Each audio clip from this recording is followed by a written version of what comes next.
Cop stops man that looks like his late son. Seconds later sees what's on dashboard.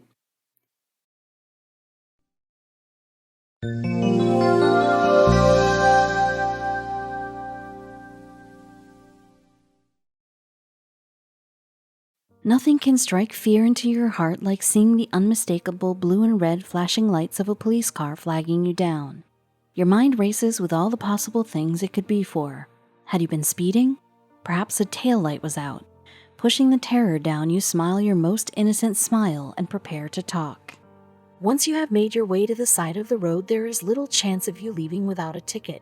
But this wasn't the case for William Jaswinski at all. He was a war veteran, just minding his own business while driving down the road when suddenly he was pulled over for no good reason he could think of. William grew up in Somers, New York and studied at Arlington High School. Since he was a boy, he had wanted to serve his country and dreamed of becoming a sergeant one day. He expressed his desire to join the U.S.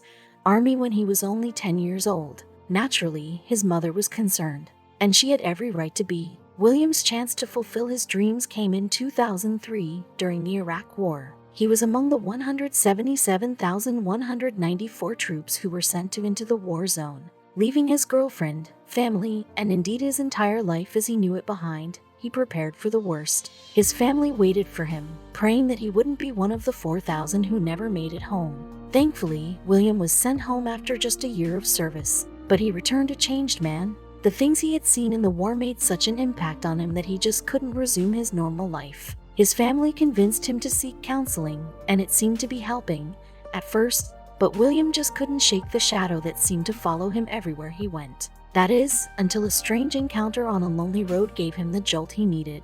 After his last lackluster counseling session, Williams began the long drive home to his home in Lefort, Texas. With his eyes on the white line, he put his body into autopilot and let his mind wander. He was thinking of his daughter at home and his wife, if it weren't for them.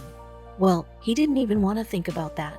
That's when he registered that the car behind him had been following him for some time now. His eyes flew to the odometer and he breathed a sigh of relief when he saw that he wasn't traveling over the speed limit by mistake. And he had checked that his lights were in working order the previous day, so the police had no reason to be following him. Perhaps he was just being paranoid, he reassured himself. But the little voice in his mind egged him on, just to be sure. William saw his opportunity up ahead and indicated at the last possible minute. He quickly geared down and turned off onto a quieter road, watching the cop car intently in his rearview mirror. Sure enough, the car came into view again over the rise. He knew he was being followed. Any minute now, he knew he'd hear the warning siren he had been waiting for. But what followed only unnerved him more. William's nerves were fraying and he was starting to panic, waiting for the siren that never came. From his years of military training, he knew that knowing what's coming is less nerve-wracking than the waiting. 5 minutes passed, and still nothing. No speaker, no sirens, just him and the cop car following him silently on an empty road. Suddenly, he saw the flash of blue and was almost relieved. That was the sign. The cop wanted him to pull over, which he'd do.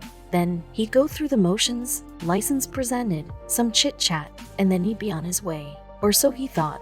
William, slowing and pulling onto the verge, had no idea that this strange encounter was about to become a lot stranger. William's day began to get a little weird when he rolled down his window to ask the officer outside what the matter seemed to be. And when the officer said that he actually wasn't in any trouble and hadn't done anything to break the law, William noticed that his eyes had moved to the dashboard of his car, coming to rest on something they both held dear. William was a former heavy-wheeled vehicle operator for the U.S. Army. He also served in Iraq. So when he saw that the police officer was looking at the American flag that he kept there for remembrance, he never expected what happened next to unfold. It began with the officer simply wanting to give thanks, but it became so much more. After the usual chit-chat, the officer finally opened up about why he was so grateful to the war vet.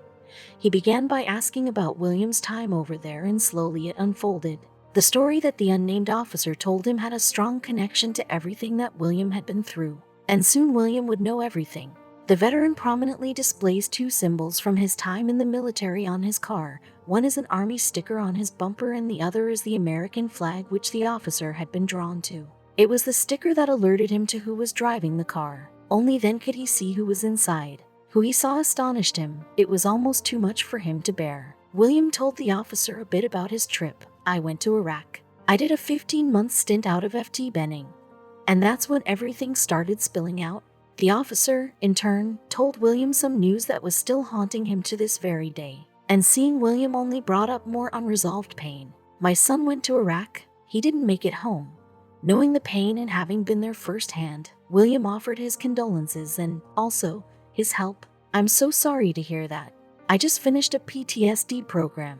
PTSD is short for post-traumatic stress disorder, something not uncommon among military men and women.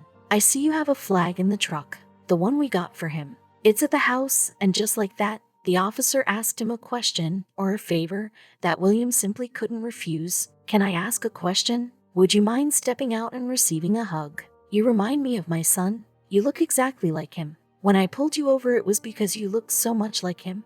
I thought you were my son. I still don't believe he's gone most days, the officer said with tears in his eyes. So did William hug the officer. You had better believe it. According to his Facebook post, it wasn't just any old hug either. With tears in both our eyes, I got out and hugged that man. I'm talking about for a minute or two crying. Down to our knees crying. I needed that, William wrote. Both men seemed to release some grief.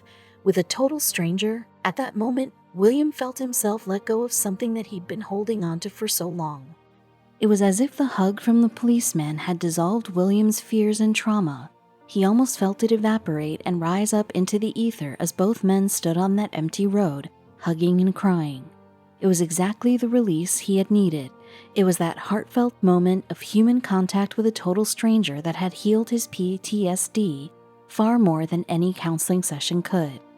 He couldn't wait to go home to his wife and daughter and tell them everything.